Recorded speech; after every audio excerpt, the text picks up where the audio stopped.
Terima kasih sudah klik video ini. Tapi jangan lupa guys, klik tombol subscribe karena subscribe itu gratis. Dengan subscribe kamu support channel ini terus untuk upload hampir setiap hari. Ingat, subscribe itu gratis, gak ada ruginya kamu klik tombol subscribe guys. Selamat menonton. Enjoy.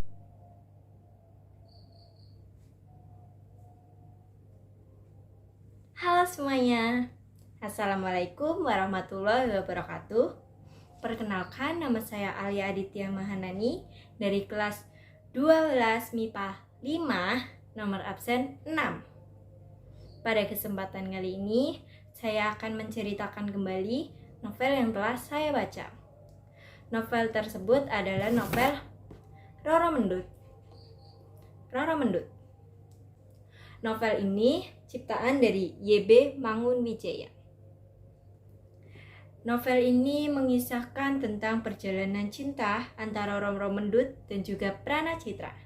Seperti apa sih cerita lengkapnya? Jangan skip video ini ya. Jadi, novel ini menceritakan tentang gadis yang cantik dan pemberani yang bernama Mendut. Mendut adalah anak angkat dari kakek Siwo. Kakek Siwo menyayanginya seperti anaknya sendiri. Mendut sehari-harinya ikut kakek Siwo ke pantai untuk membantu pekerjaan kakek Siwo sebagai nelayan. Tidak hanya kakek Siwo yang menyayanginya, tapi warga desa pun juga menyayanginya. Dikarenakan sikap Roro Mendut yang sopan, cantik, baik, pemberani, dan juga ceria. Pada suatu hari, banyak para prajurit yang mencarinya. Prajurit tersebut merupakan suruhan dari Adipati Pragolo. Adipati Pragolo merupakan pemimpin Kadipaten Pati. Dia menyuruh para prajuritnya untuk membawa Mendut ke istana untuk dijadikan selirnya. Pada awalnya Mendut tidak mau, tapi dia tetap dibawa ke istana. Di istana, dia diajarkan tata krama oleh Nyi Semangka. Nyi Semangka merupakan janda yang ditinggalkan suaminya. Suaminya meninggal karena dimakan harimau kerajaan Kadipaten Pati. Makanya dia pun menganggap Mendut seperti anaknya sendiri. Dia mengajarkan Mendut dengan sabar. Tidak hanya diajarkan dengan Nyi Semangka, tetapi dia juga diajarkan berkuda oleh Genduk Duku. Genduk Duku juga merupakan anak angkat dari Nyi Semangka. Mereka bersama tinggal di rumah Nyi Semangka. Sampai pada suatu hari, ada peperangan yang terjadi antara Kadipaten Pati yang dipimpin oleh Adipati Pragolo dan Mataram yang dipimpin oleh Tumenggung Wiraguna. Dalam peperangan tersebut, Adipati Pragolo tewas. Dan oleh karena itu, semua harta dan kekayaan yang dimiliki oleh Kadipaten Pati jatuh ke Tumenggung Wiraguna. Karena ternyata Tumenggung Wiraguna juga mencintai Mendut. Sampai pada akhirnya, Mendut pun dipaksa dibawa ke istana. Dia dibawa ke Mataram bersama Genduk Duku dan juga Nyi Semangka. Jana Mendut selalu dipaksa untuk menjadi selir Tumenggung Wiraguna. Tetapi Mendut tetap menolak karena dia tidak mencintai Wiraguna. Tidak menyerah, Tumenggung Wiraguna terus memaksa Roro Mendut menjadi selirnya. Tetapi Roro Mendut menolak karena dia juga mencintai seorang yang bernama Prana Citra. Dia merupakan kekasih Roro Mendut. Sampai pada akhirnya Tumenggung Wiraguna menetapkan pajak yang besar untuk Roro Mendut agar Roro Mendut mau menjadi selirnya.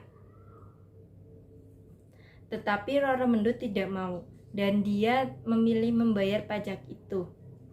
Sampai akhirnya dia harus berjualan di pasar. Pada suatu hari, saat ia sedang berjualan di pasar, ia bertemu dengan Prana Citra. Mereka menyusun rencana agar Mendut bisa kabur dari Mataram. Sampai akhirnya pada suatu hari memutuskan kabur bersama Pranacitra. Mereka awalnya kabur ke desa, tetapi karena dikejar oleh prajurit dan juga Tumenggung, akhirnya mereka pun lari ke pantai.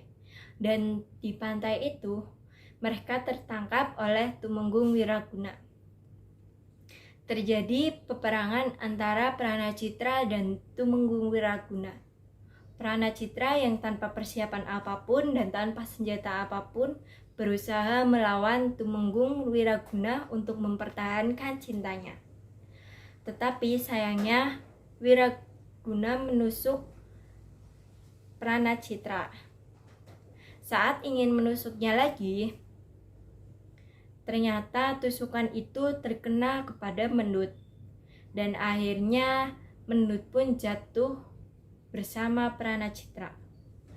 Darah dan juga air pantai menyatu dengan darah mereka. Itu adalah perjuangan cinta Roro Mendut dan Pranacitra. Adapun unsur pembangun dalam cerita tersebut ada unsur intrinsik dan juga ekstrinsik. Pada unsur intrinsik, yang pertama ada tema. Tema dalam cerita tersebut adalah perjuangan cinta Roro Mendut dan Pranacitra. Yang kedua ada latar. Latar cerita tersebut ada di Desa Teluk Cikal, Kadipaten Pati, Mataram, dan juga pantai. Yang ketiga ada tokoh dan penokohan. Dalam tokoh utamanya ada Roro Mendut. Roro Mendut adalah gadis yang pemberani dan juga berani menyuarakan suaranya. Ada juga Pranacitra, kekasih Roro Mendut yang dalam memperjuangkan cintanya kepada Roro Mendut. Yang ketiga ada Tumenggung Wiraguna dan Adipati Pragolo yang sama-sama jahat dan egois. Adapun pemeran tambahannya yaitu Genduk Tuku, Ni Semangka, Nyai Ageng, Kakek Siwo, dan lain-lain. Yang keempat ada alur. Alur dalam cerita tersebut adalah alur maju yang dimulai pada saat Roro Mendut dicintai oleh Adipati Pragolo dan akhirnya dibawa ke Mataram, dan akhirnya Roro Mendut dan Pranacitra mati di tangan Tumenggung Wiraguna. Yang kelima ada sudut pandang. Sudut pandang dalam cerita tersebut adalah sudut pandang orang ketiga, karena dalam cerita tersebut menggunakan kata ganti dia dan mereka. Yang keenam ada amanat. Amanat dari cerita tersebut adalah jadilah orang yang berani dan teguh dalam pendirian. Dan juga jangan jadi orang yang suka memaksa. Yang ketujuh ada majas. Majas yang digunakan dalam cerita tersebut adalah majas personifikasi atau majas perumpamaan. Adapun unsur ekstrinsiknya yaitu satu, unsur budaya. Pada zaman dahulu, wanita dianggap lemah dan bisa dijadikan selir oleh pria manapun. Yang kedua, ada nilai sosial, yaitu adanya pembayaran pajak kepada orang yang berkuasa. Yang ketiga, ada unsur ekonomi, yaitu karena dikenalnya uang dari jual beli di pasar. Itu saja yang bisa saya ceritakan tentang novel yang telah saya baca. Jika ada kekurangan dan kesalahan mohon dimaklumi karena saya sudah capek. Dan semoga nilai 95 ya Allah, amin. Wassalamualaikum warahmatullahi wabarakatuh.